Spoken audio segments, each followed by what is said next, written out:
A very good day and welcome to Salt Television News. First, the headlines. President Tinubu reassures of his commitment to improving Nigeria's infrastructure in all parts of the country. Nigerian Army says only 200 Southeast youth registered for army recruitment. Trump may shut down embassies in Africa. Welcome to the news. I am Laura Amanze. Now the main news. President Bola Tinubu has reassured of his administration's commitment to improving Nigeria's infrastructure and boosting economic development in all parts of the country. He stated this during the official flag-off of ceremony for the construction of the Section 1 Calabar Ebonyi Benue Kogi Nasarawa Abuja Superhighway project at the Amuro Umbom Primary School in Afikpo local government area of Ebonyi State. Government House correspondent Osondu Nguta completes the reports. President Bola Tinubu, who was represented by the state governor, Chief Francis Nwifuru, emphasized that the superhighway was not just an engineering project that facilitates smoother transportation of goods and services, but also initiative that would enhance connectivity, promote job opportunities, and foster unity among diverse communities it traversed, as well as reducing travel time across the states involved. The president, who underscored his administration's commitment to infrastructural development as a cornerstone for national growth, further assured that the project, which is the reinforcement of his vision for a connected and empowered nation, would serve as a catalyst for economic activities and improve access to healthcare and education in the regions it traverses. A project that promised to change the face of infrastructure across the southeastern Nigeria, north central, and the south region of our great country, Nigeria. This initiative is not merely a civil engineering task. It is a bold declaration that the era of isolation, marginalization, and infrastructural neglect is giving way to an era of transformation, inclusion, and nationwide accessibility. The Minister of Works and former governor of the state, Senator David Umahi, thanked President Bola Tinubu for his fair and equitable distribution of infrastructural projects across the nation and assured of the continued support of the people of the Southeast to his administration. He commended Governor Nwifuru's peaceful disposition and leadership ingenuity in uniting stakeholders of the state, irrespective of party differences, and emphasized that his support for Governor Nwifuru's administration is unconditional, noting that his second-term bid is non-negotiable. I was the leader of EBBC in this state. Now the governor is the leader of EBBC. Will any agreement be reached without the leader? No. Let me say it publicly. Me and this man did not discuss anything. No condition attached to his support. And there is no one I ever supported in politics that I gave condition. There is no opposition in Ebonyi State. So who is coming to take it from us? There is no opposition. There is no any other party. I think he's the luckiest governor Ebonyi State ever produced. We are already looking beyond the next 6 years. Who will be the person that will cut short this administration? Who will be the person? Your Excellency, you are doing very, very well. The Minister of Works for State, Alhaji Bello Muhammad, the Permanent Secretary, Federal Ministry of Works, Mr. Olofunsho Adeniyi, described the project as a worthwhile venture and called on contractors handling it to ensure strict compliance to its contractual agreement. Others, including the former Senate President, Senator Pius Anyem, former Governor of the state, Chief Martin Elechi, the former Senator that represented Ebonyi South Senatorial Zone, Senator Emmanuel Azabuti, and the traditional ruler of Igbegu Autonomous Community, Eze John Wenyi, expressed gratitude to President Bola Tinubu for initiating several infrastructural projects in the southeast region, with a special emphasis on the Trans-Sahara Superhighway, which spans Calabar, Ebonyi, Benue, Kogi, Nasarawa, Abu, and Abuja, and unanimously assured the president of the full support of the people of Ebonyi State for the smooth completion of the project. They, however, appealed to him to ensure the project's timely completion and expressed concern that past government projects have faced delay or abandonment, urging the current administration to remain diligent reminding the president of the urgency to avoid repeating the mistakes of the past. We as Igbos, we have every reason to be grateful to Mr. President. His Excellency, Mr. President, has shown his love for the entire nation by ensuring that all his programs and projects touch the lives of the people in every sector of Nigeria. May God help us to see the fruition of this dream. Projects started 40 years, 20 years, 10 years ago remain uncompleted because first, there is no money. Second, the change in programs come as a result of the change in rulership. But those ruling us now and those who will rule us later not abandon this project at any stage, but see to its fruitful completion. It's left to me to only thank the President of the Federal Republic of Nigeria that he remembered us to pass this commendable road which will bring a new life to this country, to pass through my own domot. We thank him. The contractor handling the Section 1 of the project, covering 118.85 kilometers, assured of his readiness to work diligently to bring Mr. President's dream to fruition. He emphasized that Ebonyi section of the project would start from Ndibe Beach, traversing Eke Market, Timber Shade, Abomeke, Onweke, Achego, Umuagara, Onwahwo, Ukwachi, Isheke, Odomoke, down to Mbeke Isheke in Ebonyi local government area of the state. He, however, maintained that bridges and flyovers would be an integral part of the project, which would be in 12 meters in width and on concrete pavement. Osondo.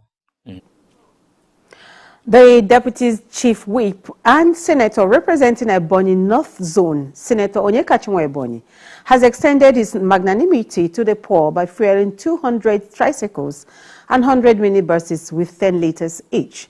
Those who benefited from the senator's gesture included both indigenous and non-indigenous inhabiting Ebonyi North Zone and beyond. The reports.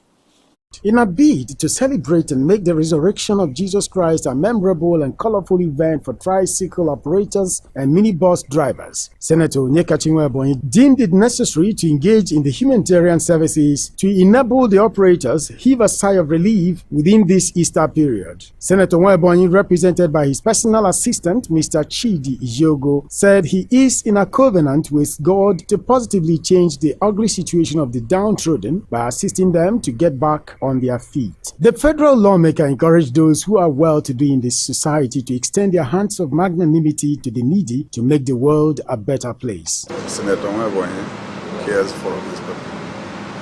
His interest is the welfare of the masses. That is what he has lived for his life. Before he became a coordinator, when he was practicing as a lawyer, he had built a house, a bungalow for a widow in his village. His mother was widowed a long time ago. In fact, it was during his primary that his father died. He managed to survive the vicissitudes of life to this stage he is. So he knows what it means to be poor. The chief media aide to Senator Ebonyi, Mr. Valentine Wori, and the special assistant to the Senator on Media and Publicity, Mr. Romano Souza, revealed that Senator Onyekachinwa Ebonyi's prompt attention to yearnings of his constituents and others is a true demonstration of his exceptional leadership and effective representation at the red chambers of the National Assembly. I think Senator Ebonyi is exceptional. I'm not saying this because he's my boss, but I have followed his activities with keen interest. He has been able to touch all aspects of the constituents he is representing. Come to agriculture, he has made a case for early distribution of farming goods. Being a farmer himself, he knows that any input given before the early period of the farming season is no longer useful. So by next week, he is going to distribute farm inputs, even when it has not been released by the federal government. He has to facilitate it. Now come to federal jobs. He has secured more than 100 federal appointments to the teeming unemployed youth. Some of the beneficiaries who spoke include Mr. Chidera Ekebe and Mr. Chinedu Obu, who could not hide their joy because of the senator's kindness, thanked him for injecting a cool breeze into their lives. He's a good man. We will support him in any angle that we wish to support him. Say may God bless him for the good thing that I've done for the people. It's not easy to render help for youth.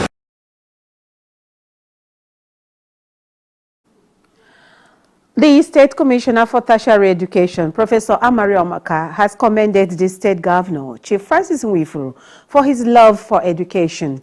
The Commissioner stated this at a one-day stakeholders engagement workshop organized by the State's Ministry of Tertiary Education in collaboration with the Office of the Wife of the State Governor and Gender Mobile Initiative on Sexual Harassment Prevention in Tertiary Institutions in Ebonyi State, which held at Ebonyi State University, Abakaliki. Addressing stakeholders, the education sector, and students that were drawn from various higher institutions across the state, Professor Amari Omaka said that issue of sexual harassment in higher institutions has become a topic of discussion in different fora and urged concerned stakeholders in higher institutions to take drastic action to curb the ugly menace, emphasizing that sexual harassment should not be attributed to innocent dressing and urge all and sundry to have self-control. Professor Omaka encouraged students to always take their studies seriously and avoid anything that could put them in a situation to be harassed sexually, and thank the present administration in the state under Francis Nwifuru and while for using her pet project Better Life for Rural Women, Children and Internally Displaced Persons (BEWO) to help in coming some obnoxious practices being meted against women and girls in the state. My one encouragement is that we don't live here the way we came. The idea of bringing us together here is as stakeholders in different higher institutions, as leaders, we should take it home to our different institutions by organizing a miniature or more than a more comprehensive version of this by bringing all the students together, bringing all the lecturers together, for them to meet at the round table to discuss these issues and see how we can pull the bull by the horn and call a spade and not a hole. Why? How do we do so? Somebody said we should be faceless in implementation. It's not the time to say this is my brother, this is my sister, because somebody's child, somebody's destiny, somebody's career is at stake. We will compromise standard because we want to favor A or B. Declaring the workshop open, the Vice Chancellor of Ebonyi State University, Professor Michael Awoke, represented by Professor Ikelechi Oba, said Ebonyi State University has zero tolerance for sexual harassment and urged participants to take what they learned back to their various universities. Guest lecturers, Mr. Eugene Igo and Mrs. Confidence Eziala, who lectured the participants on campus initiative, a preventive framework against sexual harassment, contended that sexual harassment is holistic in nature as both male and female are harassed sexually. Sexual harassment is not only for the girl child, by the way. We have had issues where boys have been harassed, girls have been harassed, even lecturers have been harassed. So it's a holistic conversation. Participants include the Vice Chancellor, Ebonyi State University of Aeronautics, ESA, Professor Patrick Akata, the Dean of Student Affairs, Ebonyi State University, Dr. Emmanuel Obaga, the Provost, Ebonyi State College of Education, Uko, Professor Benedict Mbamo, the SU President, Ebonyi State College of Health, Mbo, Comrade Hilary Omebe, and Ms. Adama Nofia from King David Federal University Teaching Hospital, Uburu, College of Health Technology, described the seminar as very apt and educative. Emmanuel Onyebe, Salt TV News. The housing estate for Ebonyi civil and public servants under construction at the city center of Abakaliki is now at 50% completion. The indication emerged when EBBC Salt's TV crew visited the project site to ascertain the progress of work. Moses Erog takes us through. Welcome to Civil and Public Servants Housing Estate here at Abakaliki, the state capital. This is a project initiated in January 2025 by the current administration of His Excellency Francis Nwifuru. It is meant for public and civil servants. This place houses about 143 duplexes. This project is supposed to last for 6 months, 6 months duration. On completion, it will be handed over to the state government for inauguration in May. This is the level at which we meet the project here. We have a lot of workers here and supervisors who are here to deliver the job. Join us into the project site to know what is happening. A visit to the multi-billion naira housing estate shows that a beautiful city is gradually emerging at the city center where Ebonyi State civil and public servants will be occupying on completion. The project, which was initiated in January 2025 to accommodate 143 duplexes, is rapidly progressing as contractors and their workers were seen at various blocks to beat May deadline scheduled for completion. Some of the buildings have been decked, while about 80% others are currently receiving concrete decking. The supervising engineer from the Ministry of Housing and Urban Development, Simon Okota, said the ministry staff were effectively supervising the project to ensure their handover by May ending. Earlier before now, we told you May ending. We are still working towards that, and hopefully by God's grace, we are going to complete it. We are at 50% completion. Before you arrived here, you see that we are not in a place. If we allow them to be working, substandard will be theirs. But the ministry has not given them a breathing space to do that. So we are on them to make sure that the best is done. A contractor, Mr. Maximus Mwachuku, explained that though time factor was a challenge, they have rounded off casting of decking with concrete machines in some of the buildings, while in some others, roofing and finishing can go on simultaneously. See that we have rounded up the foundation, and we're almost doing a decking, we're casting a deck. If you go to the front there, you can see our concrete machine working. So once the decking is done, then we raise the blocks. And the roofing and finishing can be going on simultaneously. Okay. So definitely we hope to meet up with the time. Because every 6 o'clock in the morning, after my morning prayers, I take care of my body and I come here and I live here sometimes 10 o'clock at night. A civil servant, Mr. Nnana Okeye, expressed satisfaction with the progress of work at the site and commended Governor Wifru for initiating the project. Our governor being a builder, he has been into the field and he knows much about the work and he knows what is good for his people. That is why he conceived this idea of having this kind of estate here, which you know that is for civil and public servants. And I believe that the zeal he started it, and that is the zeal he will use to complete it on or before May 29th. The civil and public servants' housing estate, when completed, promises to be a paragon of beauty. Moses Erogo, Sol TV News. The leader, Ebonyi State Waste Management Board, Zone 12, in the Ministry of Environment, Mr. Okudile Ezaka, has charged residents of Abakaliki City to imbibe good attitudes towards waste management and disposal to achieve a sustainable environment. Mr. Ezaka gave the charge when EBBC Salt's reporter Charles Ole visited the government-approved designated waste dump site at Zone 12 axis with Dean Abakaliki Metropolis. The report.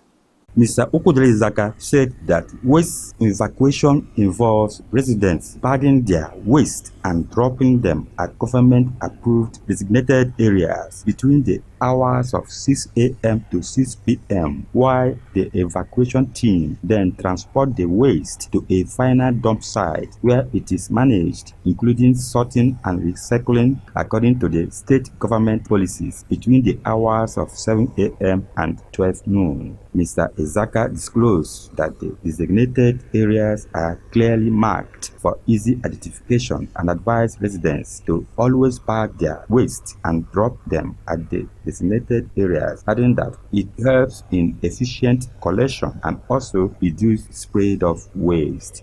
Within this period that is rainy season, we do everything we can to make sure that the environment is neat and clean. We cut the grasses, we clear the gutters, and we sweep wherever that we need to sweep to make sure that the environments are clean.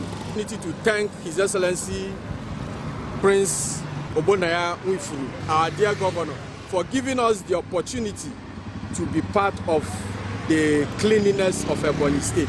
And we promise him that we will do our job, we will contribute our quota to make sure that Ebonyi is clean. The supervisor, Zone 12 of Ebonyi State Waste Management Board, Mr. Obuna Ibiam, said that their main duty is to evacuate the waste from the designated areas within Zone 12 axis and transport it to a final dump site where it would be. Zone 12 in the Ministry of Environment, we have been trying to make sure that we keep Ebonyi clean, we keep our zone clean, to make sure that the inhabitants of this zone breathe the fresh air.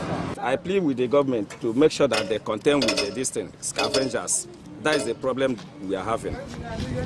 Because many people will just bag their refuse. Immediately they dump it to the government designated dump. Before you know it, the scavengers will come and tear it. So the thing will litter everywhere. According to them, enough sensitization has been going on to educate residents on the need to imbibe the culture of proper waste disposal at designated areas in Zone 12, include Nkaleke dump site, EBBC by Ebonyi State House of Assembly dump site, Hausa Portals, and Afikpo Road, among others. Charles, Olejina for South TV News.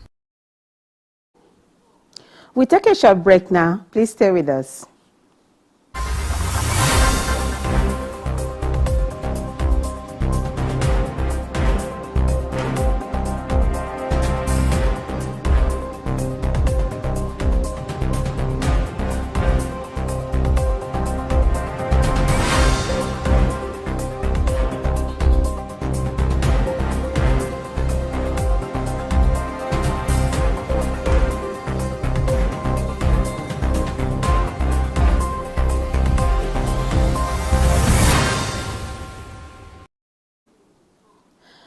The Minister of Power, Adedayo Adelabu, has disclosed that approximately 150 million Nigerians now have access to adequate electricity, while 80 million still lack reliable power. He made this known during the 2025 Ministerial Sectional Update Conference held in Abuja, where he spoke alongside the Minister of Information and National Orientation, Mohammed Malagi, and other key stakeholders. Adelabu stated that the progress stems from Nigeria's participation in the Mission 300 initiative, an ambitious joint effort by the World Bank and the African Development Bank AFDB, aimed at providing electricity access to 300 million Africans by 2030. The compact sets ambitious goals to enhance electricity access, increase renewable energy adoption, and improve clean cooking solutions for millions of Nigerians. That is Mission 300.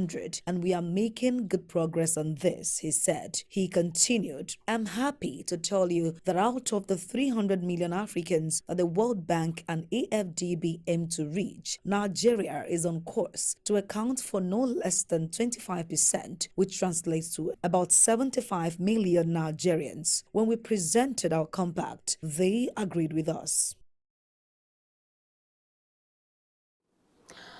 The leader, Army Force Headquarters and Recruitment Sensitization Team, Anambra, Brigadier General Chima Ekato, says only 200 youths from the southeast have registered for the ongoing army recruitment in the country. Ekato made the disclosure at a sensitization organized for youth leaders and president generals of different communities in the state.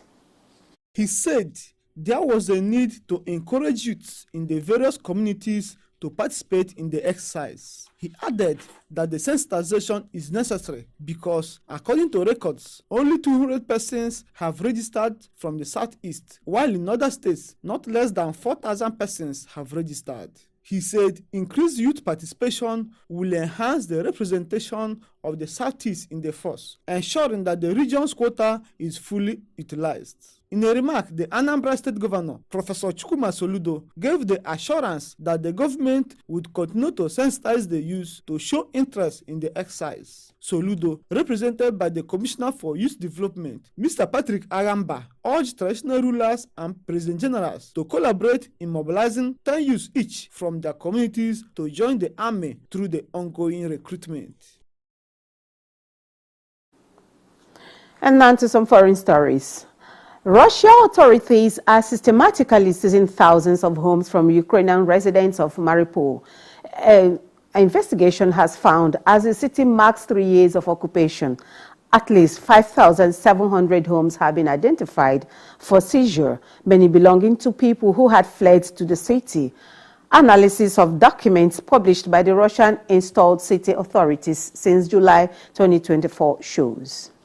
To save their homes, Ukrainians would have to face a dangerous return to Mariupol via Russia, grueling security checks, a complex bureaucratic process, and overwhelming pressure to accept a Russian passport. Most of the impacted properties were once occupied by Ukrainians who either fled or died during Russia's 86-day siege of the strategically important city in 2022. Human Rights Watch said the bombardment killed more than 8,000 people, but noted that figure is likely a significant underestimation. The confiscations appear to be part of a larger scheme to Russify the occupied coastal city, which includes the construction of new military facilities and renaming streets to Moscow-approved titles. The Donald Trump administration may shut down nearly 30 United States embassies and consulates around the world, including several in Africa, as part of a sweeping plan to reduce the country's diplomatic presence abroad.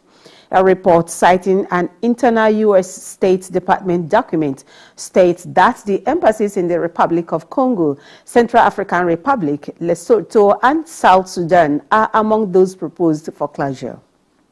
A U.S. consulate in South Africa may also be shut down. The document recommends closing 10 embassies and 17 consulates. Many of the posts are in Europe and Africa, though they also include locations in Asia and the Caribbean. These include embassies in Malta, Luxembourg, Lesotho, the Republic of Congo, the Central African Republic, and South Sudan. The list also includes 5 consulates in France, 2 in Bosnia and Herzegovina, 1 in United Kingdom, 1 in South Africa, and 1 in South Korea, the report stated. The proposal is part of the broader effort by the Trump-led government, reportedly influenced by the Elon Musk-backed Department of Government Efficiency, to drastically reduce the size and spending of federal agencies, including the State Department. The internal document also suggests reducing the U.S. presence in countries such as Somalia and Iraq, which have been central to America's counterterrorism efforts. There has been no official confirmation that Secretary of State Marco Rubio has approved the proposal, and the spokesperson for the department declined to comment on the leaked document.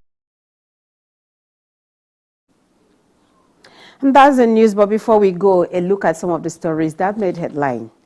President Bola Tinubu has reassured of his administration's commitment to improving Nigeria's infrastructure and boosting economic development in all parts of the country. The leader, Army Force Headquarters Recruitment Sensitization Team, Anambra, Brigadier General Chime Kato, said only 200 youths from the southeast have registered for the ongoing Army recruitment in the country. And on the foreign scene, we told you that the Donald Trump administration may shut down nearly 30 United States embassies and consulates around the world, including several in Africa, as part of a sweeping plan to reduce the country's diplomatic presence abroad. Many thanks for watching. I am Laura Amanzi. Enjoy the rest of your day.